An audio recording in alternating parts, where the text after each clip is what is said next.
Well, hello, and thank you so much for joining me today as we tread forward in the epic adventure of Girl World. Today we're watching I Feel So Defeated, weigh in episode 5. I'm gonna guess that means it's not going real well. Let's find out, shall we?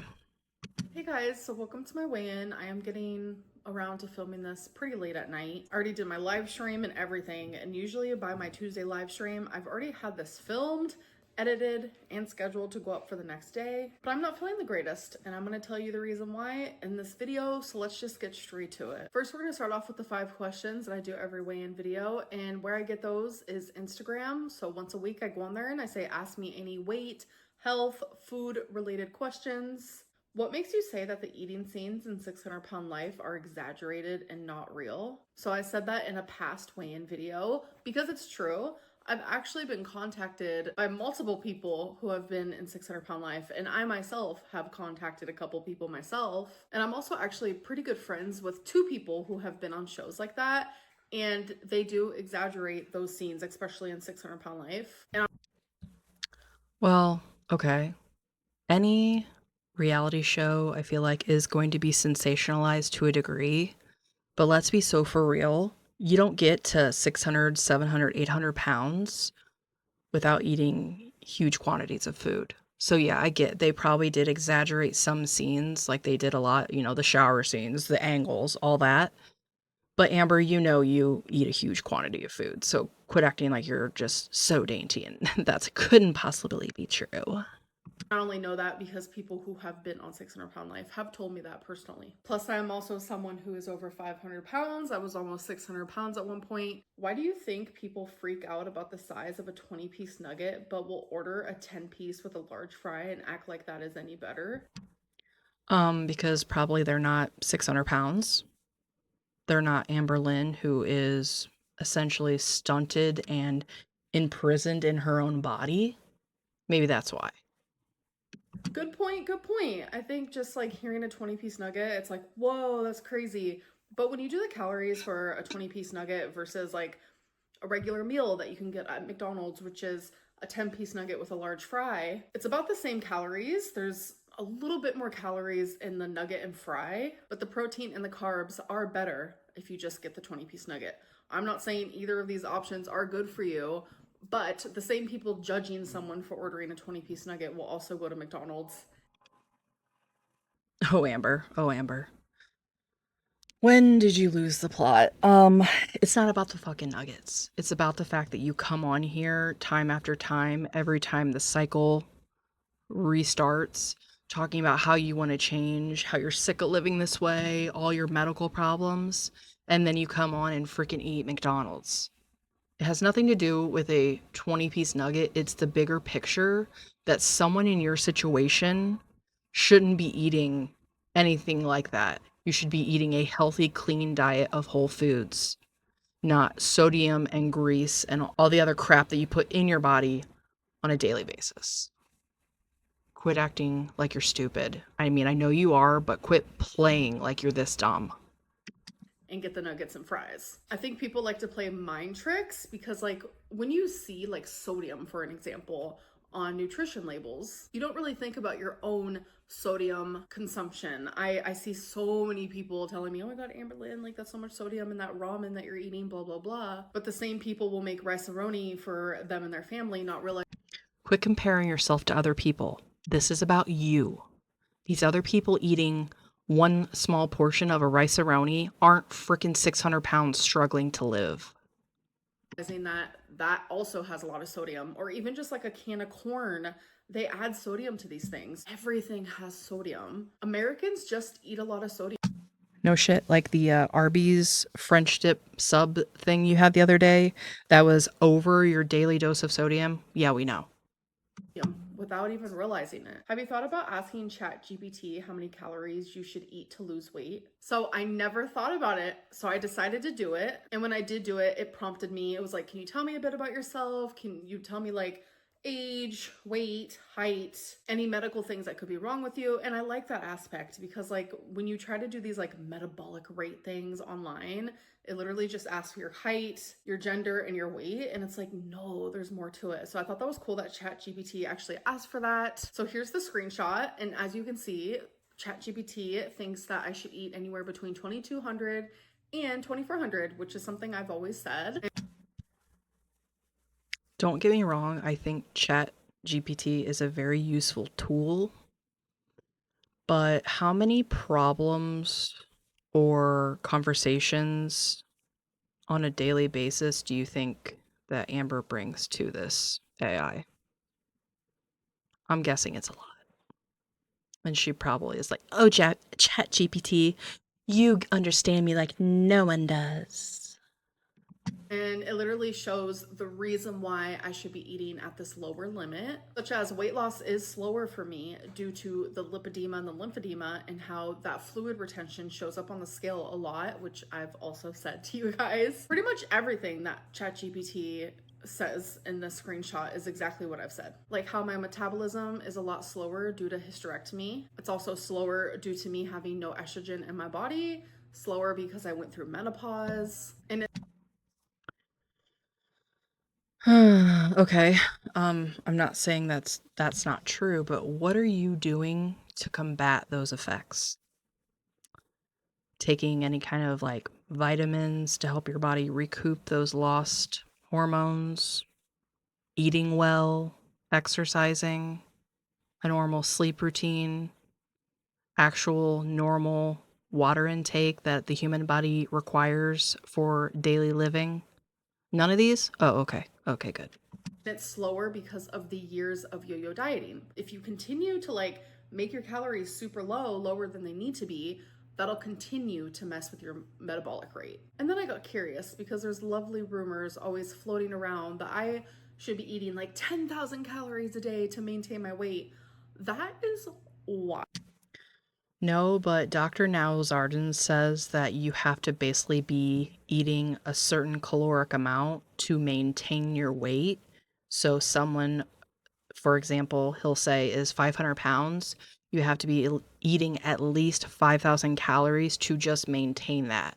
Because someone's so big, they burn calories just from being alive, basically. Like their body is working overtime just to sustain themselves. So, like if she didn't eat for a day, she'd probably lose 10 pounds just because when they're this big, you drop weight really fast.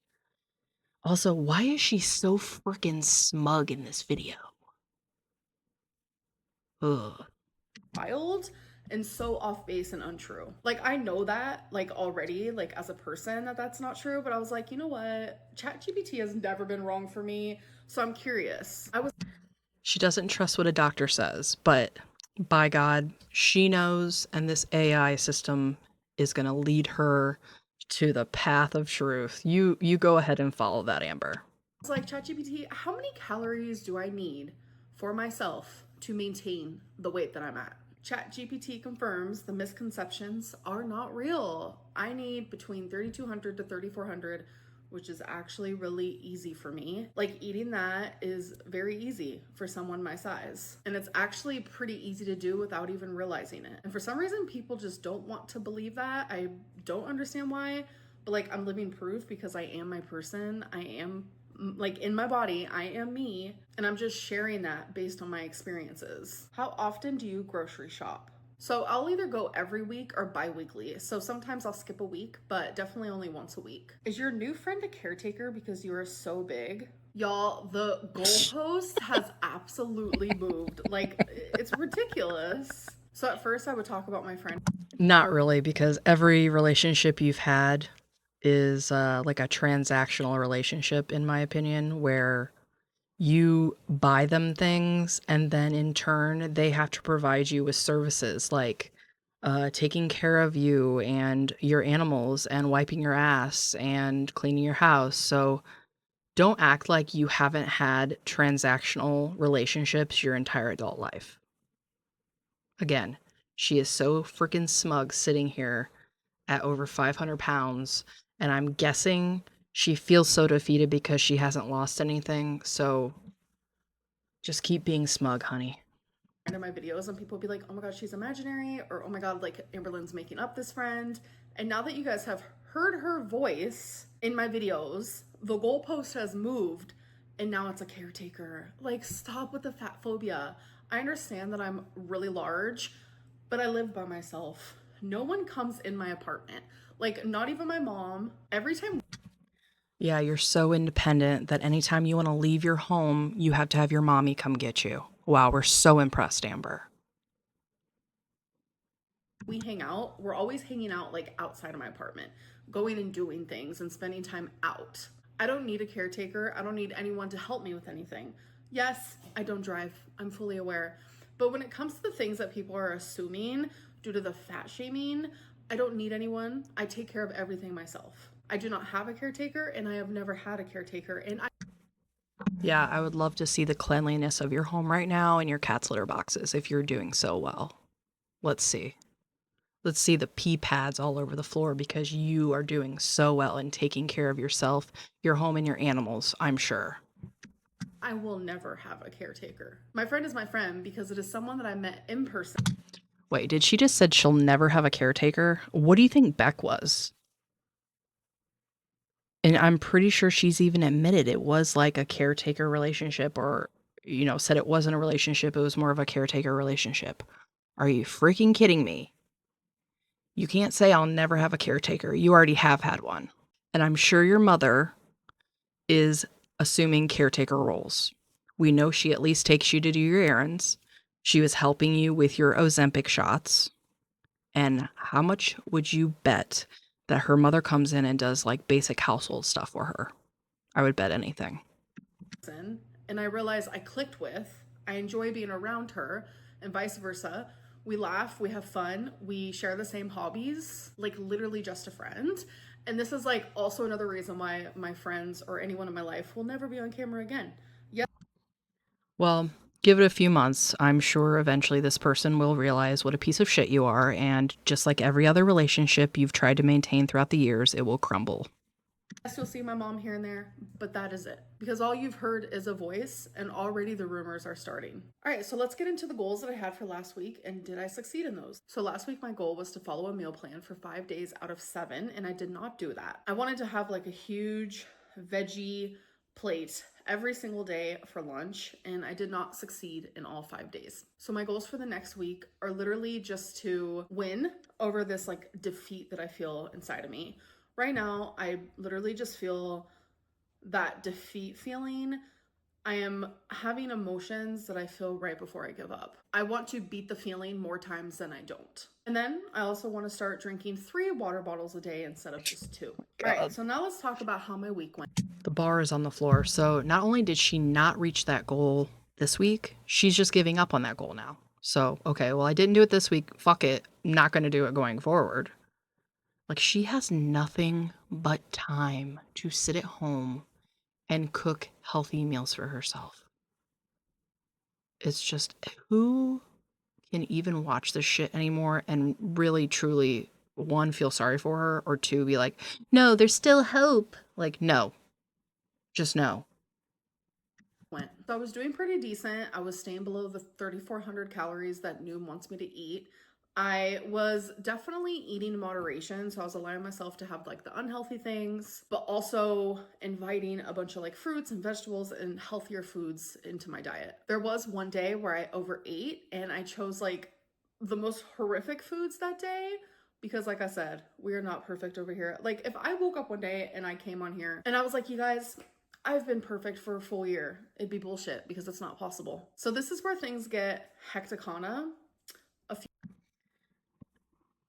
I agree. Nobody's perfect, but nobody's asking for perfection. And how do you think that every other person that has done significant weight loss has been able to achieve that? It's not because they were perfect. You have set the bar so freaking low for yourself. It's maddening. Like, are we crazy?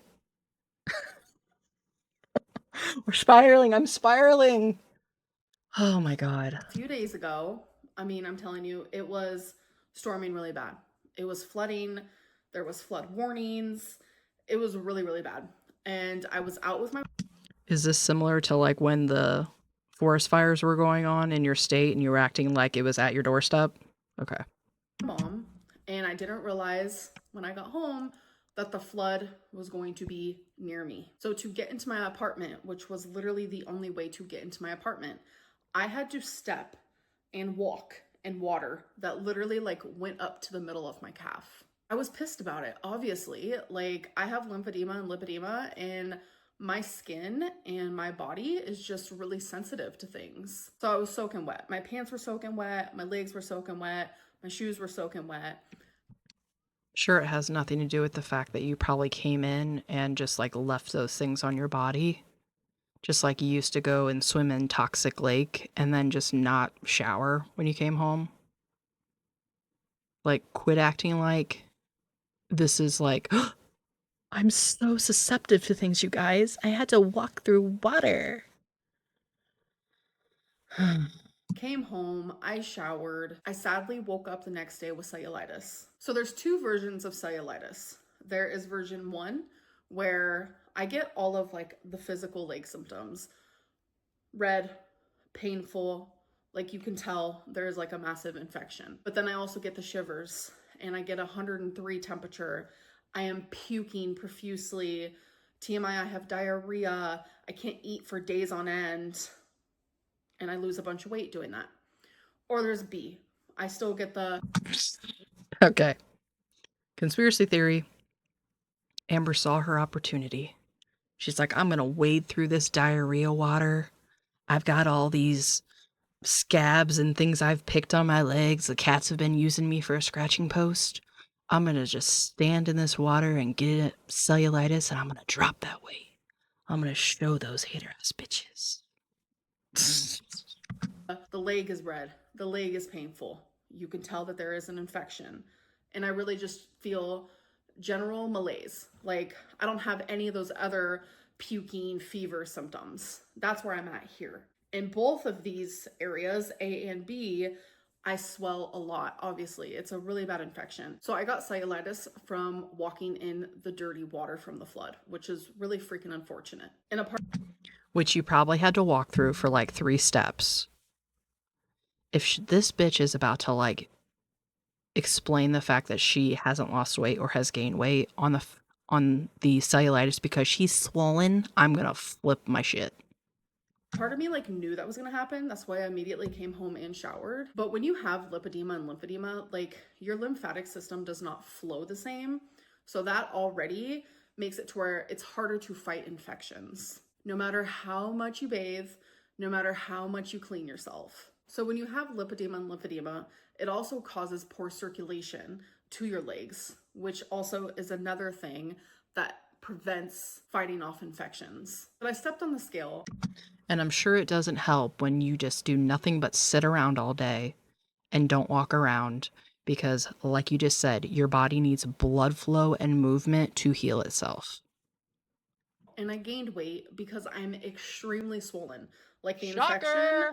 has my leg super fucking swollen and it's uncomfortable and it just sucks. Because when you see my weigh in, when I show you the screenshot from Noom, you'll see that I was losing weight. And then when I got cellulitis, it's like all of that didn't even matter. She's probably like, oh my God, guys, I lost so much weight. And she's, lost 3 pounds in a week, which is essentially a dump for her. Like, shut up. I immediately gained in fluid retention from the swelling. Like, it sucks. I feel defeated because it's like, I know it's not my fault. And after I heal, Oh my God.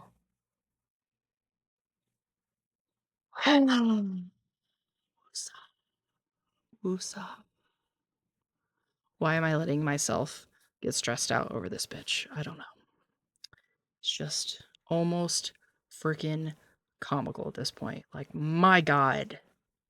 genuinely, like, I want to switch things up a bit and I want to start feeling like motivated and inspired in a different way because I feel like I've just been in this weird lull.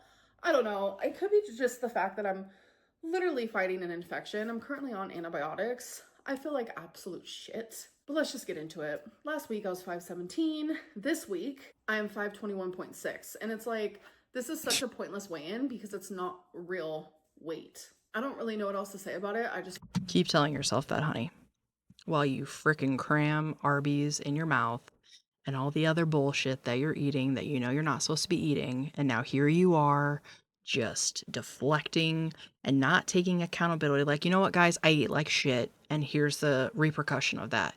No. I walked through water and now my leg is swollen 5 pounds. Ooh, I hate her. I hate her. want to feel better. I'm just going to keep taking my antibiotics. I'm going to try to be successful in my goals and just continue pushing forward. Anyways, I'm going to go. I'll see you guys in my next video. Bye. Oh my God. I think this is honestly the most pissed off I have ever been watching her. And I'm sure it has something to do with the fact that earlier today I watched some of the new Mr. Snowflake documentary about the Beck era. But this bitch has all the audacity. Like, it's like, how does she keep surprising me? I really don't know. But anyway, I thank you so, so much for tuning in today as we struggle through this journey with Amber Reed. And I'll see you in the next one. Bye.